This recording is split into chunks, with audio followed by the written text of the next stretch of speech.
Nomination ఉపసంహరణతో నేటితో గడువు ముగియనుంది. ఇలాంటి సమయంలో కొత్త ఎత్తుగడలు తెర మీదకు రానున్నాయా? ఆశ్చర్యాలను చూడబోతున్నామా? ఏం జరగబోతోంది?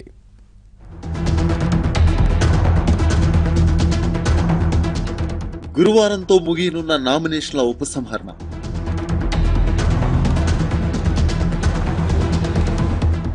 ఎన్నికల బరిలో నిలిచేదెవరు? అద్భుతాలు ఆశ్చర్యాలు చూడబోతున్నామా?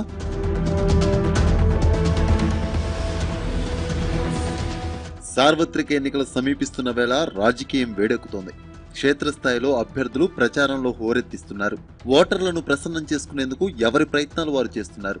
అటు గురువారంతో నామినేషన్ ఉపసంహరణకు గడువు ముగియనుంది. గురువారం తర్వాత ఎన్నికల బరిలో నిలిచేదెవరు? ఏదైనా అద్భుతాలు జరగబోతున్నాయా?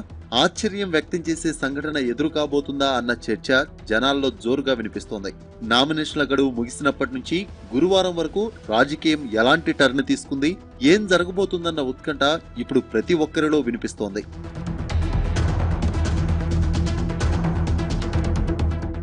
నామినేషన్ ఉపసంహరణ గడువు ముగిసేలోపు కొత్త ఎత్తుగడలు తెర మీదకు వస్తాయా అన్న చర్చ కూడా రాజకీయ వర్గాల్లో వినిపిస్తోంది.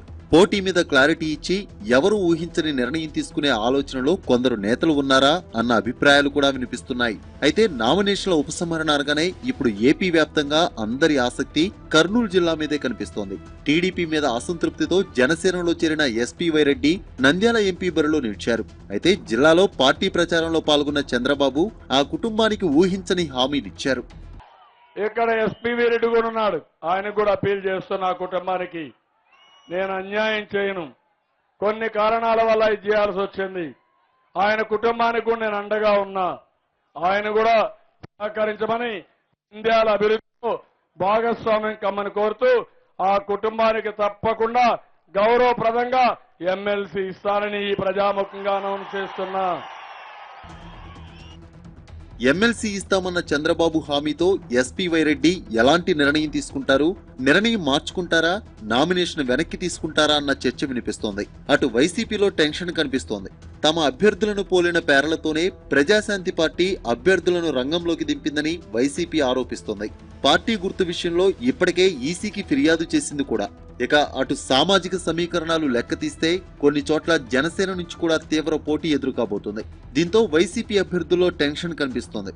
ఈ రెండు పార్టీలతో దాదాపు 55 నియోజకవర్గాల్లో వైసీపీకి గట్టి పోటీ ఎదురవడం ఖాయమన్న అభిప్రాయాలు వినిపిస్తున్నాయి.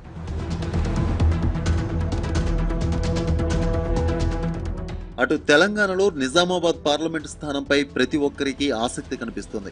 కేంద్ర రాష్ట్ర ప్రభుత్వాలపై నిరసనగా దాదాపు 200 మందికి పైగా రైతులు ఇక్కడ నామినేషన్ దాఖలు చేశారు. అయితే 96కి మించి అభ్యర్థులు బరిలో ఉంటే బ్యాలెట్ విధానంలో ఎన్నికలు నిర్వహించాల్సి ఉంటుంది.